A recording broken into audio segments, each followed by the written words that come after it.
Well, let's talk about this. Saquon Barkley was the Giants' offense last year. He had over 1,000 more scrimmage yards than the next closest player and 200 more touches. And the next closest player happened to be the quarterback himself, Daniel Jones, who got himself paid. No other skilled player had more than 82 touches all season. So let's start with the facts. Kimberley Martin, what are we expecting from Saquon this week? Well, you said it. He is not happy. And tomorrow's a big day.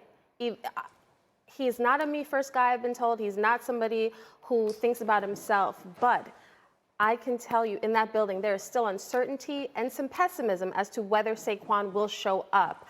And that is alarming. So this is a situation that bears watching. Look, Saquon has made it clear. He hasn't been happy. He's removed reference of the Giants from his Twitter profile, bio, and on Instagram, which, as you know, as an old head back in the day, on Facebook, you would change your status to "it's complicated." Yeah. So that's how these kids are showing they are not happy. So it remains to be seen, because the question is really leverage, and how will Saquon determine how he wants to play out his remaining time with the Giants. Let the record show that when I think of back in the day, I don't think of Facebook. But okay, that's fair. That's fair enough. I'm still trying to work my way into that era. But having said that, it is the modern day equivalent of holding a press conference and saying, I'm not happy here. Yeah. He scrubs the Giants from his social media. You know, Mike T., there's someone else that you pointed a finger at on our call this morning that I thought was interesting. Who else may not have done their job here? Daniel Jones, you are the battlefield commander of the New York Giants. You are the CEO. And when you make $40 million or more a year, there's a lot more responsibility than just throwing the ball. And when you look at the production that Daniel Jones had with and without Saquon Barkley, it's dramatically different, Greeny. And that's why Daniel Jones had to go into their front office and say, hey, I am not leaving this room until this deal is done. And guess what? $2 million less for my contract, which you can take, isn't going to change my life, but not having Saquon Barkley will. And when you look at these numbers, Greeny, it is compelling how much better Daniel Jones is with Saquon than without Saquon. And I can tell you, from negotiating contracts for 2 decades, Greeny, the most effective pressure is when you get it from players, when you get it from coaches. Look, agents are going to bloviate, media is going to criticize you, but when players look at you in the eye and say, come on, Mike, you're blowing it, like with Darrelle Revis that I dealt with at holdout, there's no more effective pressure, and I'm disappointed that Daniel Jones didn't help get this deal done.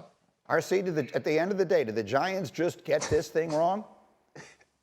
What is funny? The Giants might have gotten it wrong, but for Mike Tannenbaum, who I respect greatly, especially with his knowledge as a general manager, maybe outside of the walking this morning, to think that Daniel Jones can demand anything based off the fact that he's the field general, nobody in that building looks at Daniel Jones that way. Let me tell you who people look at that way. Lamar Jackson. Lamar Jackson got 5 years, a 5-year extension for $260 million. That guy can go into an office and demand something. Jalen Hurts got 5 years for $255 million. That guy can go in and demand something. The deal that Daniel Jones that pays him $40 million a year only says, hey, we don't have the replacement for you right now, but we also aren't going to tie ourselves to you for years to come. Daniel Jones isn't in a position to demand anything.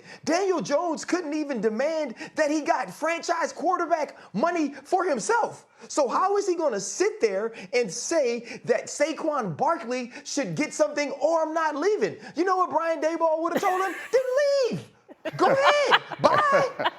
Right? Oh, when you look at the situation where it is with running backs right now, no matter how much pressure any player in that locker room can put on you and say, we need Saquon Barkley, the other executives in the building, the owners are going to say, we are not paying running backs that sort of money because it's no longer yielding championships. What have you heard about this running back summit?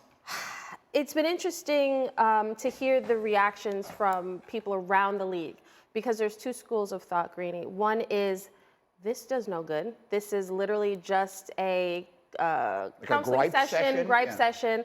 But another school of thought is, if this is not just a one-and-done call, if these guys are actually transparent with each other about the collective good, about their salaries, about how teams approach them in negotiations.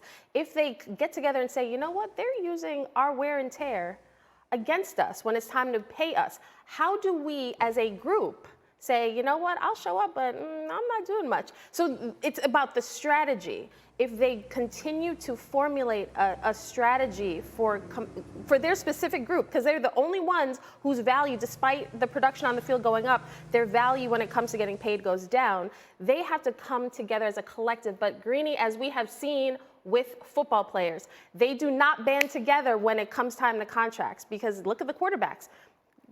Deshaun Watson got $230. Nobody else said, we want fully guaranteed, and that's it, or we're not playing. Yeah.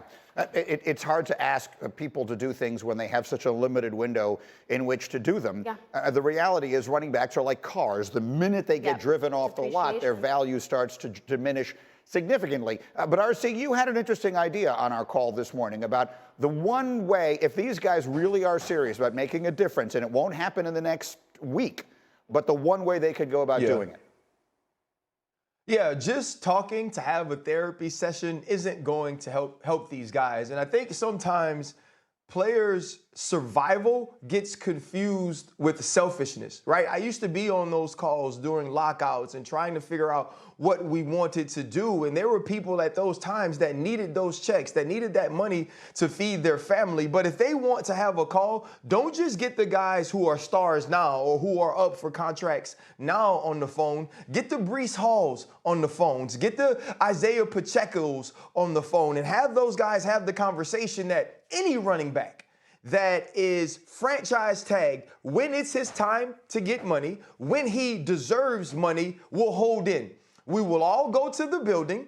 We will all practice during the week. And then every Sunday, when it's time for Saquon Barkley to go out there and have the yeoman's share of the carries for against the Dallas Cowboys, he says, you know what? My hamstring's a little tight. I'm not going to go and play. But it can't just be Saquon Barkley, because if Saquon Barkley does that by his lonesome, it besmirches his character. Now, there are people who are going to say things about him moving forward. But if as an entire group or as an entire position, we will not play under the franchise tag, and we will also not miss out on $10 million.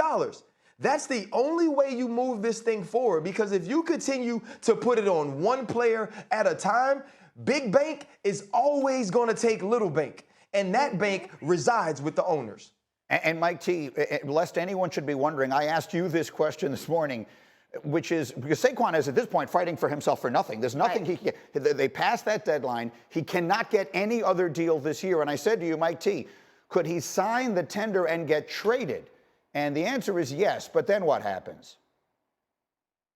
Then the acquiring team cannot extend him, Greeny, so therefore there's going to be a limit to the compensation. Now, they can build in conditions so the acquiring team can say, you know what, if he's on our roster on opening day in 2024, we could give you another pick in 2025. But this really hurts his trade value, because if I'm acquiring Saquon Barkley, I don't know if I can extend him until after the season. So this rule is hugely consequential. And the other thing, Greeny, I would add is this. If I'm Saquon Barkley, here's what keeps me up at night that he could exert on the Giants.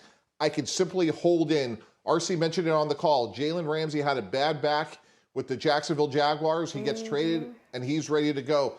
And if I'm Saquon Barkley, I am not missing a $555,000 paycheck, but that doesn't mean I'm going to play. No, that's the reality of it. But as RC said, if he does that by himself, there will be people out there who will look at him some kind of way. It's got to be, in the long run, it's got to be the collective. It's got to be all the backs doing it. And think about the Saquon that we know. Him trying to hold out, or him going but not doing anything, literally goes against the character of what we've seen Saquon do to this point, which is why I feel for players when they are in this position of needing to choose self over the collective good, because they don't get paid. That's the frustrating part of this. He has literally done everything right. He's done everything the way, if you were to draw up exactly what you would ask a player to do from the moment he came into the NFL. He's been a great player. He's been a great teammate. He's been a great leader. He's done absolutely everything. And yet he finds himself in this situation. We'll see if anything should ever change with the running back. Thank you for watching ESPN on YouTube. For live streaming sports and premium content, subscribe to ESPN+.